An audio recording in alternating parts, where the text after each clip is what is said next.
नमस्कार, स्वागत है आप सभी का। आप देख रहे हैं भारत 24। मैं हूं आपके साथ पूर्णिमा मिश्रा और बुलेटिन की शुरुआत करेंगे वैशाली ठक्कर मौत मामले को लेकर, जिसमें एक बहुत बड़ा खुलासा हुआ है। बड़ी खबर यह है कि वैशाली ठक्कर लगातार दबाव में थी, स्ट्रेस में थी। वैशाली के सुसाइड नोट के बाद यह खुलासा हुआ है। पड़ोसी कारोबारी दबाव बना रहा था। राहुल और दिशा ने मेंटली टॉर्चर किया, यह अपने सुसाइड नोट में लिखा है वैशाली ठक्कर ने। सोर्सेस के हवाले से बहुत अहम जानकारी मिल रही है। जो सुसाइड नोट मिला है उसमें राहुल का नाम, राहुल की पत्नी दिशा का नाम मेंशन है और यह बताया गया कि दोनों ने मिलकर मेंटली टॉर्चर किया है।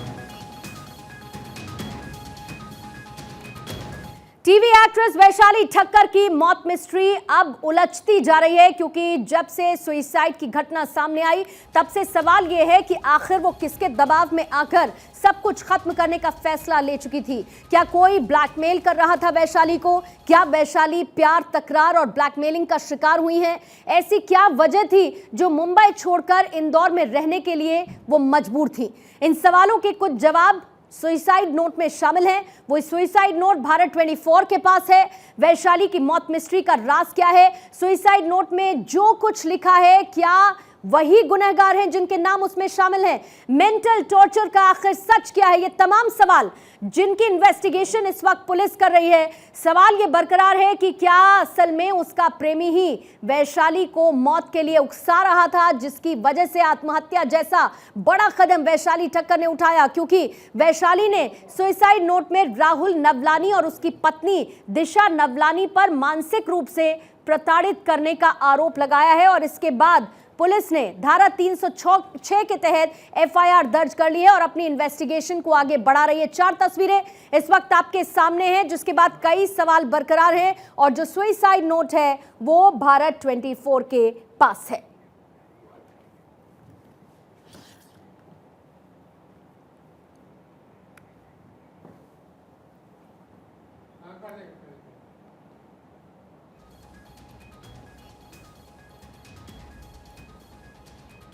तो वैशाली ठक्कर ने सुसाइड नोट में क्या लिखा है? उसने ऐसा कदम उठाने से पहले अपने परिवार वालों से क्यों नहीं बताया? क्यों अपने दिल की बात उन तक नहीं पहुंचाई है? आखिर आपको ये भी बता देते हैं कि सुसाइड नोट में लिखा क्या है। जो जानकारी सामने आई है आपको वो बता देते हैं। एक बेटी नहीं रहेगी तो उससे जुड़ी परेशानियां भी नहीं रहेंगी। आई क्विट माँ, ये लिखा है वैशाली ठक्कर ने अपने सुसाइड नोट में। आई लव यू पापा, माँ आपको मेरी कसम, खुश रहें, आई क्विट। इसका जिक्र बार बार वैशाली ठक्कर अपने सुसाइड नोट में कर रही हैं। वो लिखती है सुसाइड नोट, मैं छोड़कर जा रही हूँ। I love you mummy papa, मुझे माफ करना, मैं अच्छी बेटी नहीं बन सकी। प्लीज राहुल और उसकी फैमिली को सजा दिलवाना। मुझे राहुल और दिशा ने 2 से 5 साल तक मेंटल टॉर्चर किया, वरना मेरी आत्मा को शांति नहीं मिलेगी। आपको मेरी कसम, मैं आपको बहुत प्यार करती हूँ, मुझे माफ करना, मैं छोड़कर जा रही हूं, I quit. Bar bar I quit, इसका जिक्र वैशाली ठक्कर ने अपने सुसाइड नोट में किया है।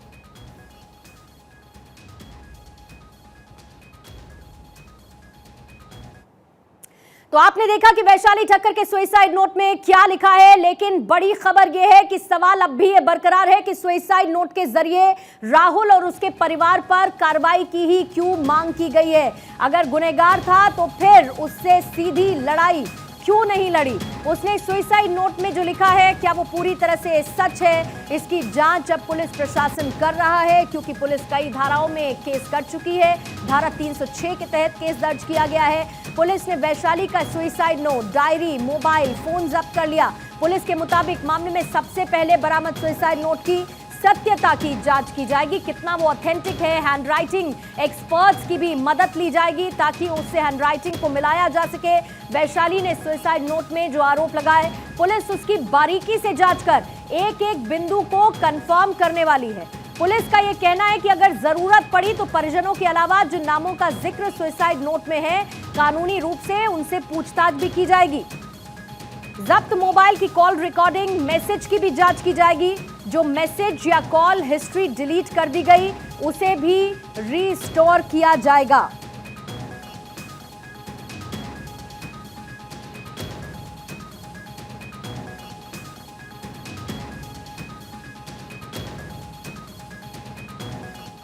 और इस पर और ज्यादा जानकारी के लिए हमारे दो संवाददाता इस वक्त लाइव हमारे साथ जुड़ चुके हैं। अखिलेश हमारे साथ इस वक्त भोपाल से जुड़े हुए हैं और दूसरी तरफ रोशनी मुझे स्क्रीन पर नजर आ रही है जो मुंबई से इस वक्त हमारे साथ जुड़ी हुई है। लेकिन सबसे पहले इस इन्वेस्टिगेशन के पहलू को रोशनी आपसे समझने की कोशिश करेंगे, क्योंकि जो सुसाइड नोट बरामद है उसमें सीधे तौर पर दो लोगों का नाम शामिल है, अबेटमेंट टू सुसाइड यानी कि आत्महत्या के लिए उकसाना, इसके साथ ही और भी कई धाराएं।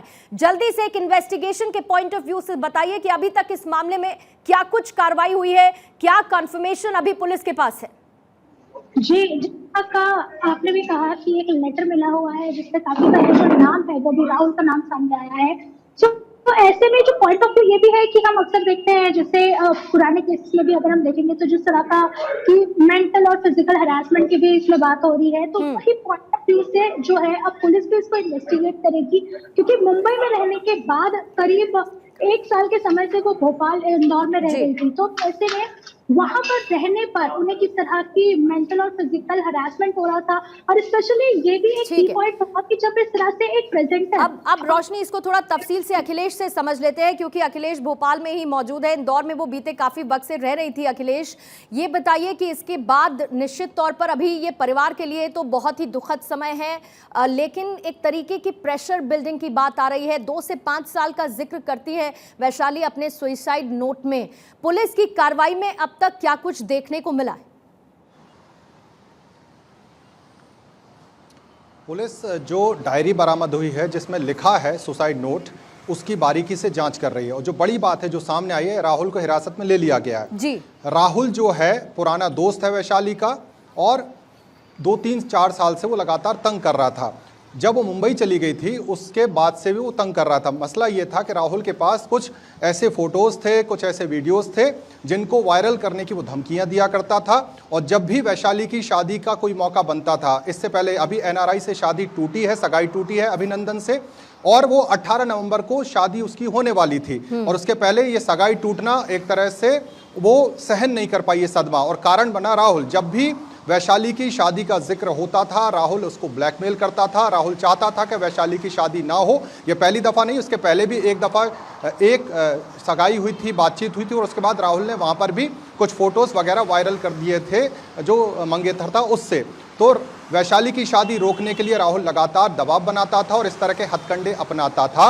और इस बार जो है वो सब्र का बांध टूट गया वैशाली का, जो सुसाइड नोट से भी बात सामने आई है, और उसने ये घातक कदम उठा लिया। तो पुलिस पूरे मामले की जांच कर रही है। और वैशाली के परिवार की अभी वर्जन सामने आया, जिस तरह की मंशा वैशाली ने जाहिर की है कि जो दोषी हैं राहुल और उसकी पत्नी, उनको कड़ी सजा दी जाए, उसी तरफ मामला आगे बढ़ रहा है। पुलिस भी पूरे मामले की जांच सुसाइड नोट के आधार पर ही बढ़ा रही है। जी, लेकिन इसमें साइकोलॉजिकली बहुत कुछ समझने वाली बात है अखिलेश, क्योंकि एक लंबा समय था, बहुत सारी खबरें आ रही हैं। देखिए, क्योंकि डायरी के साथ साथ जानकारी ये भी मिल रही है कि एक लंबे वक्त से वो वापस मुंबई नहीं लौटी थी, और उसके साथ जब सुशांत सिंह राजपूत का केस हुआ था तो एक पोस्ट उनकी तरफ से भी शेयर की गई थी। निश्चित तौर पर एक लंबे वक्त से वो एक मानसिक दबाव से तो गुजर ही रही थी।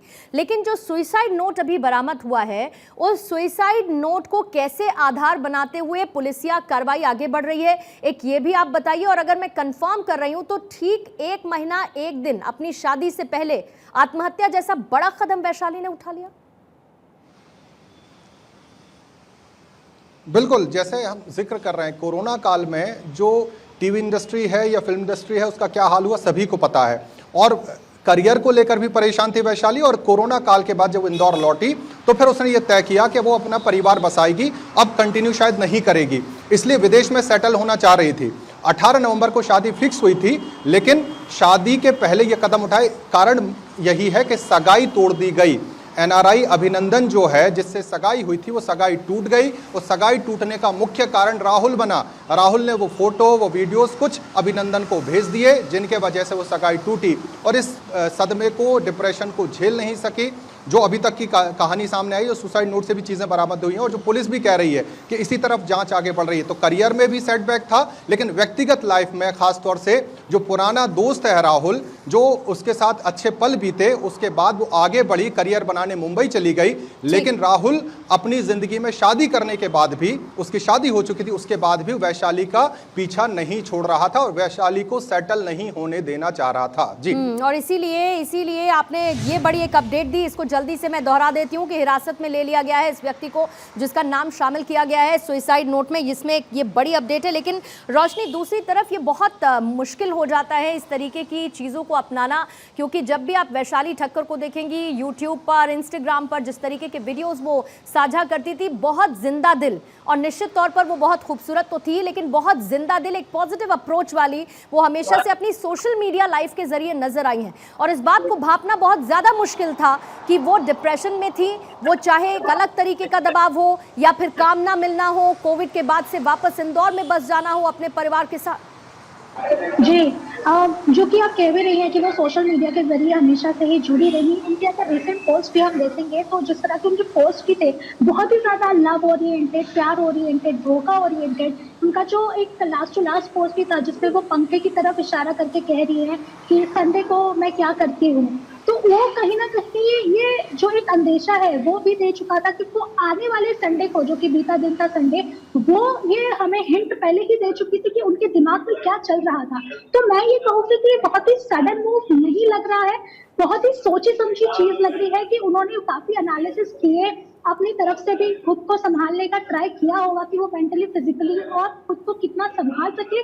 जिसके बाद ये जो अगर लास्ट टू लास्ट पोस्ट भी अगर आप देखें कि जिसमें वो पंखे को इस तरह से घुमा रही है और कह रही है कि संडे को मैं क्या करती हूँ, और वो पंखे को फिर ऐसे घुमाती हैं, तो वो पोस्ट उन्होंने ऑलरेडी ये हिंट दे दिया था कि वो इस संडे को क्या करने वाली थी।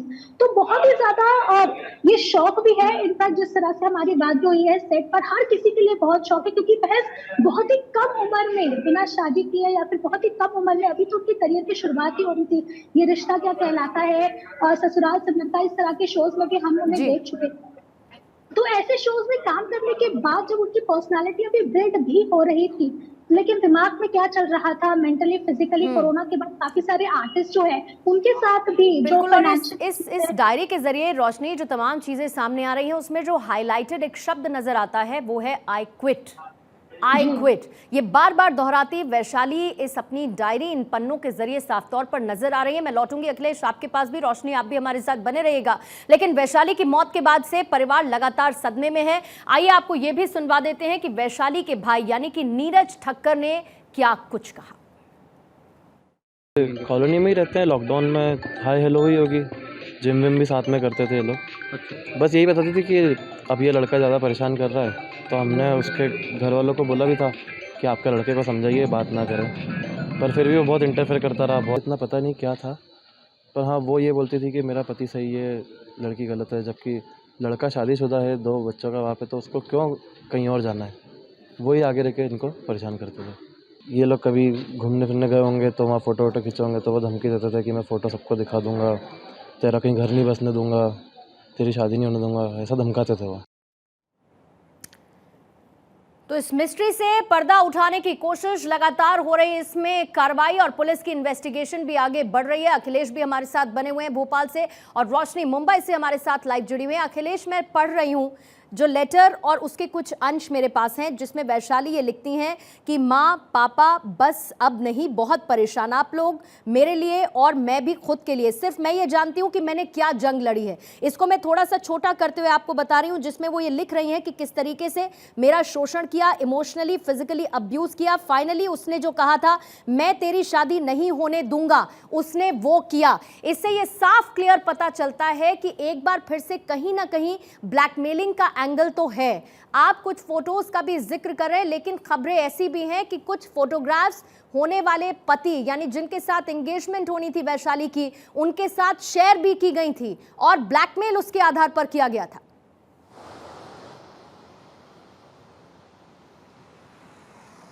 बिल्कुल वही मैं बताने की आपको कोशिश कर रहा था कि ये पहली दफ़ा ऐसा नहीं किया है। जो एनआरआई है अभिनंदन, जिससे ये फोटो और वीडियो या कंटेंट शेयर किया गया, उसके बाद सगाई टूटी, इसके पहले भी एक दफ़ा वैशाली की सगाई टूट चुकी है और कारण राहुल ही था। और ये जो राहुल है, ये जैसे साफ तौर पर लिखा भी है डायरी में कि वो शादी नहीं होने देना चाहता था, वो खुद रिश्ते में बंधा हुआ था, उसके बाद भी वो वैशाली को किसी रिश्ते में नहीं बांधने देना चाहता था। यानी कि वो साफ तौर पर ब्लैकमेल कर रहा था वैशाली को, और वो किस हद तक ब्लैकमेल कर रहा था वो आप समझ सकते हो कि मेंटल प्रेशर कितना रहा होगा वैशाली के ऊपर। मेंटल प्रेशर वो झेल नहीं पाई, और क्योंकि सेलिब्रिटी थी, बदनामी का डर था, और बदनामी का जो डर है, क्योंकि जिसने नाम कमाया है उसको अगर एक छोटा दाग भी लग जाए तो उसके करियर पर क्या इफेक्ट हो सकता था, उसकी लाइफ पे क्या इफेक्ट हो सकता था, वो सब उसके दिमाग में था। दूसरा, वो पर्सनल लाइफ पे सब कुछ छोड़ के सेटल भी होना चाहती थी। एनआरआई से शादी करने का मतलब यही था, या सगाई होने का मतलब यही था कि वो विदेश जाकर सेटल होना चाहती थी। अगर वो उस हद तक जा रही थी, इसका मतलब है कि वो राहुल से कितना तंग थी कि अपने करियर को भी दांव पे लगाने को तैयार थी। यानी कि वो पड़ोसी राहुल जो एक तरह से साथ खेला, साथ में जिम गया, जिस तरह से बता रहे, उनके भाई का आपने वर्जन सुना होगा, यानी कि भरोसा जो था वो भरोसे का एक तरह से खून कर दिया गया, और भरोसे के कह सकते हैं भरोसा इस कदर टूटा, और इस कदर ब्लैकमेलिंग का एंगल इसमें आता है कि लड़की को सुसाइड करने को मजबूर हो जाना पड़ता है। जी, यानी कि इतना तो समझ में अखिलेश साफ तौर पर आता है कि वैशाली अपनी लाइफ के एक चैप्टर को पूरी तरह से बंद कर देना चाहती थी, विदेश में सेटल होना चाहती थी, जो सिनेमा फ्रेटर्निटी है उसको छोड़ देना चाहती थी। ये एक बड़ी वजह रही कि बीते काफी वक्त से, कोविड के बाद से वो मुंबई भी वापस नहीं लौटी। लेकिन रोशनी, जो उनका सर्कल रहा है, क्या इन्वेस्टिगेशन का हिस्सा वो सर्कल भी होने वाला है जिनके साथ वो रही, जिनके साथ वो उठती बैठती थी? हो सकता है किसी के साथ उन्होंने अपने डिप्रेशन का उनके ऊपर बना रहे दबाव या ब्लैकमेलिंग का किसी से जिक्र किया हो, तो क्या उनके भी बयानात दर्ज कराने की तैयारी पुलिस की तरफ से? जी बिल्कुल, मैं इसे दोनों साइड से देखूंगी, क्योंकि कई बार जो एक रिश्ते की देखते हैं बॉलीवुड या फिर टीवी इंडस्ट्री में, वो सिर्फ बाहरी दुनिया के लिए होते हैं। ऐसे तो बाहर से सभी काफी अच्छे दोस्त रहते हैं, लेकिन पर्सनल लाइफ किसी से शेयर नहीं करते। और दूसरा पहलू ये भी होता है कि पर्सनल लाइफ अपने फ्रेंड्स और फैमिली को जरूर बताया जाता है। तो अगर इस नजरिए से भी देखना चाहे तो पुलिस डेफिनेटली इन्वेस्टिगेशन इनसे भी कर सकती है, क्योंकि ये स्टेट ऑफ माइंड समझना कि कोरोना के बाद क्या उन्हें काम नहीं मिल रहा था, या फिर वो मुंबई इसलिए नहीं आना चाहती थी क्योंकि वो इंडस्ट्री से भी उस तरह से रूट चुकी थी, क्योंकि किसी भी तरह के लीड रोल पर हम उन्हें नहीं देख पाए थे। जो ये रिश्ता कैसे होता है या फिर ससुराल सिमर का जिसका मैं जिक्र भी कर रही थी, तो उसमें भी वो एक कैरेक्टर आर्टिस्ट या फिर बहुत ही कम समय के लिए जो आर्टिस्ट आते हैं उनके तौर पर हम देख रहे थे। तो उनका नहीं आ पाना, तो जो उस समय उसके उनके जो को एक्टर्स रहे होंगे या फिर बीते कुछ टाइम में जिन सीरियल्स में उन्होंने काम किया, उनके जो को एक्टर्स होंगे उनसे भी बातचीत करना बिल्कुल पॉसिबिलिटी है कि पुलिस इसे क्लियर कट समझने के लिए उनसे भी बातचीत कर सकती है। बहुत बहुत शुक्रिया रोशनी आपका इस तमाम जानकारी के लिए, और अखिलेश आपका भी बहुत बहुत शुक्रिया ये पूरी जानकारी हम तक पहुंचाने के लिए। और अपने सुसाइड लेटर में वैशाली लिखती हैं कि एक बेटी ही नहीं रहेगी तो उससे जुड़ी परेशानियां ही नहीं रहेंगी, और फिर वो कहती हैं आई क्विट, और इसी के साथ अपने जीवन को खत्म कर देती हैं वैशाली ठक्कर।